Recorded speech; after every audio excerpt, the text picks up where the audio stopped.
Hi అండి, అందరికీ నమస్తే అండి. నేనండి మీ పుణ్యవతిని.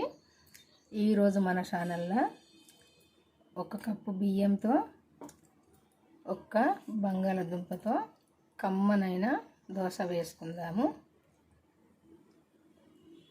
బియ్యం అయితే నైట్లో నానబెట్టుకోవాలి. ఇప్పుడు నానబెట్టిన నీళ్ళు వంపుకొని మళ్ళీ కూడా 2 సార్లు నీళ్ళు పోసుకొని వంపుకోవాలి. ఇట్లా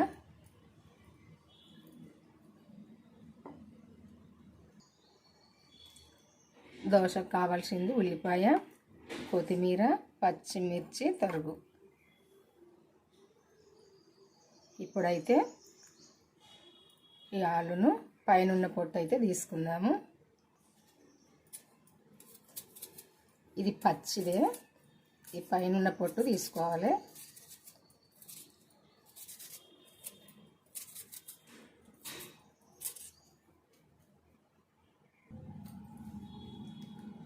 ఇట్లా పైన పొట్టు తీసివేసుకోవాలి.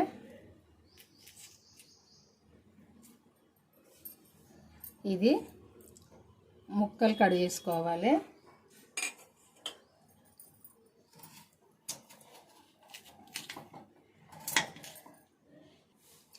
అన్నీ ఇట్లా కట్ చేసుకొని ముక్కలు కొంచెం నీళ్ళు తీసుకొని నీళ్ళల్లో వేసుకోవాలి.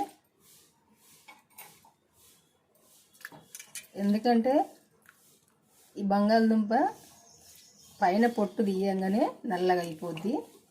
అందుకే ఈ నీళ్ళల్లో వేసుకుందాం అనుకోండి, అస్సలు కలరు మారకుండా ఉంటుంది. మళ్ళీ ఎందుకంటే కొంచెం పిండి పదార్థం ఎక్కువ ఉంటుంది కాబట్టి కొంచెం కడుక్కుంటే మంచిగా ఉంటుంది ఇది. ఇప్పుడు ఒక మిక్సీ జార్ తీసుకొని ఈ నానబెట్టుకున్న బియ్యం ఇందులో వేసుకోవాలి.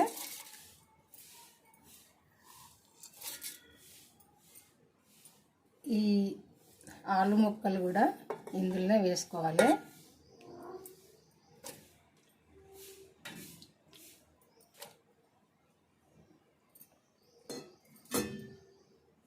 కొంచెం సాల్ట్ వేసుకోవాలి. కొన్ని నీళ్లు వేసుకొని ఇది ఇప్పుడు మిక్సీ పట్టుకోవాలి. దోశ పిండిలాగా ఇట్లా మెత్తగా పట్టుకోవాలి పిండిని. ఇప్పుడు పిండి ఇందులోకి తీసుకుందాము.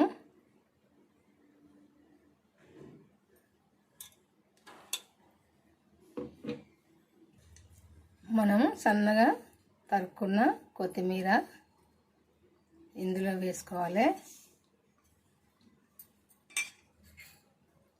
పచ్చిమిర్చి ముక్కలు,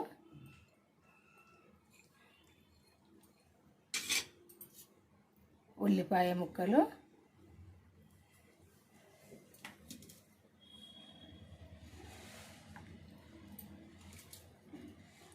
కొంచెం ఎక్కువ అయితే ఏమో ఉల్లిపాయ ముక్కలు కొన్ని ఉంచుదాము. ఇదంతా కూడా ఒక గరిటెతో కలుపుకోవాలి.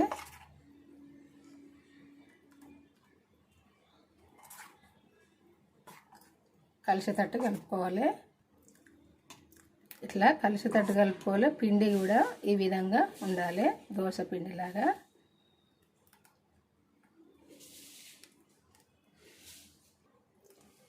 ఇప్పుడు దోశ పెనం పెట్టుకొని కొంచెము నూనె వేసుకోవాలి. కొంచెము ఈ ఉల్లిపాయతో కొంచెం రుద్దుకోవాలి. ఇది అదే అప్లై చేసుకోవడమైనా రుద్దుకోవడమైనా ఏదైనా ఒకటే కదా. కొంచెం గట్టిగా ఇట్లా రుద్దుకోవాలి.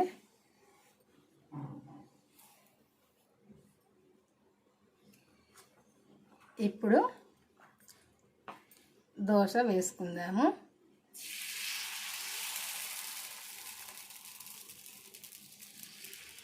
ఇది ఉల్లిపాయలు, ఈ పచ్చిమిర్చి, ఇది అది ఇవన్నీ లేకుండే పలుసగా వేసుకోవచ్చు.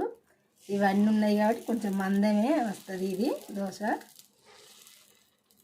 ఇది ప్లెయిన్గా కూడా వేసుకోవచ్చు. ఈ ఉల్లిపాయలు ఏమి వేయకుండా కూడా వేసుకోవచ్చు. ఇవన్నీ ఉన్నాయి కాబట్టి కొంచెం మందమే ఉంటుంది. ఎంత వెడల్పైనా వేసుకోవచ్చు, మన ఇష్టము. పైన కూడా కొంచెం నూనె వేసుకోవాలి.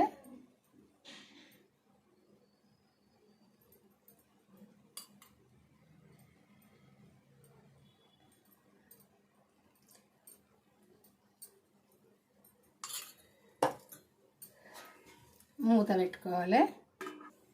మూత పెట్టుకోవడం వలన దోశ మంచిగా పైన పేలిపోకుండా ఉంటుంది. పేలిపోకుండా అంటే పిండి పిండి కనపడకుండా మంచిగా ఉంటుంది. మంచిగా ఉడకడం కూడా ఉడుకుతుంది. ఉల్లిపాయ, పచ్చిమిర్చి, కొత్తిమీర కూడా మంచిగా ఉడుకుతుంది.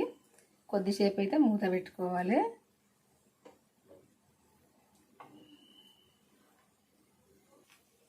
ఒక సైడు కాలినాక ఇంకొక సైడు తిప్పి వేసుకోవడమే.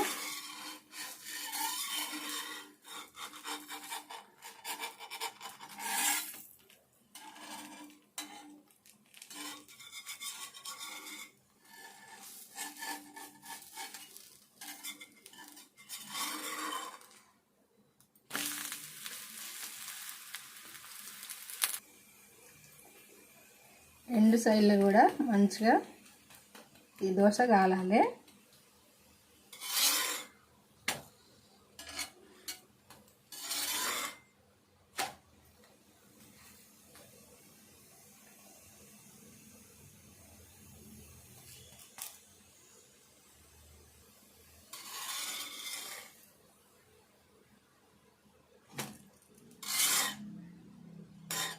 ఈ విధంగా కాలితే సరిపోద్ది.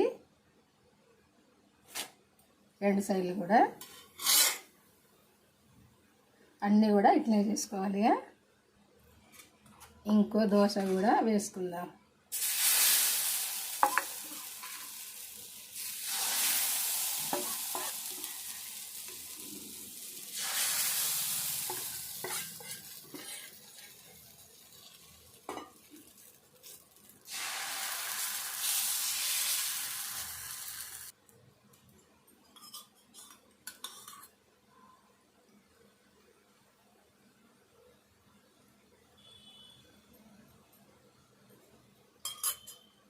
సేమ్ మళ్ళీ కూడా అంతే వేసుకోవాలి.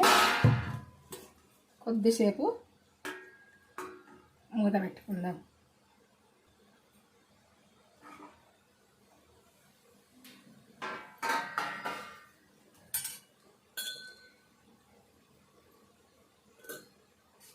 రెండో సైడు తింపి వేసుకుందాం. ఇప్పుడు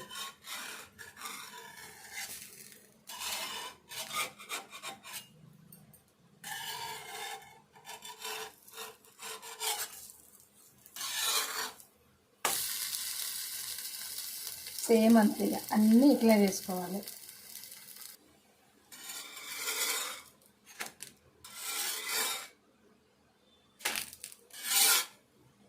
అన్ని విధంగా చేసుకోవాలి. ఈ బియ్యం పిండితో ఆలు దోశ చేయడం అయితే అయిపోయిందండి. చూసారు కదా, మన ఇంట్లో దోశ పిండి లేనప్పుడు, ఇడ్లీ పిండి లేనప్పుడు ఇట్లయితే చేసుకోవచ్చు. నేను బియ్యం నానబెట్టి చేసినా కానీ పొడి పిండితో కూడా చేసుకోవచ్చు. మెత్తగా ఉంటాయి, టేస్ట్గా ఉంటాయి, మెత్తగా ఉంటాయి దోశలు కూడా. మనం ఎట్లయినా చేసుకోవచ్చు. బియ్యం నానబెడితే ఇంకా కొంచెం మెత్తగా ఉంటాయి, మంచిగా టేస్ట్గా ఉంటాయి అని నానబెట్టిన. మన ఇంట్లో బియ్యం పిండి, పొడి పిండి ఉన్న పిండి వేసుకొని చేసుకోవచ్చు. మనము ఒక ఆలుతో ఇట్లయితే అప్పటిదప్పుడు చేసుకోండి, టేస్ట్గా ఉంటుంది. ఎవరైనా ఇష్టపడి తింటారు, పిల్లలైనా పెద్దవాళ్ళైనా ఎవరైనా ఇష్టంగా తినొచ్చు. ఎందుకంటే ఈ పల్లి చట్నీతో అయితే చాలా టేస్ట్గా ఉంటుంది. ఇట్లయితే చేసుకోండి. మీ అందరికీ నచ్చింది అనుకుంటా ఈ వంట అయితే. మరి నచ్చుతానైతే ఒక లైక్ చేయండి. లైక్ చేసి మన ఛానల్ అయితే సబ్స్క్రైబ్ చేసుకొని వాళ్ళంటే చేసుకొని నేను పెట్టిన వీడియోలు అయితే స్టార్టింగ్ నుండి చివరి దాకా చూడండి. చూసి ఎట్లా చేసినా అన్ని వీడియోలు ఏమేమి వేసి చేస్తానో ఎట్లా చేస్తాను అన్నది ఏ వీడియోకి ఆ వీడియో చూడండి. చూసి మీరు తెలిసిన వాళ్ళకి షేర్ చేయండి, మీరు చేసుకోండి. ఇట్లా అవుతుంటాయి, మెత్తగా టేస్ట్గా ఇష్టంగా తినొచ్చు ఎవరైనా. చూసారు కదా. బాయ్ అండి, ఉంటా మరి. మళ్ళీ వంటతో అయితే కలుద్దాము.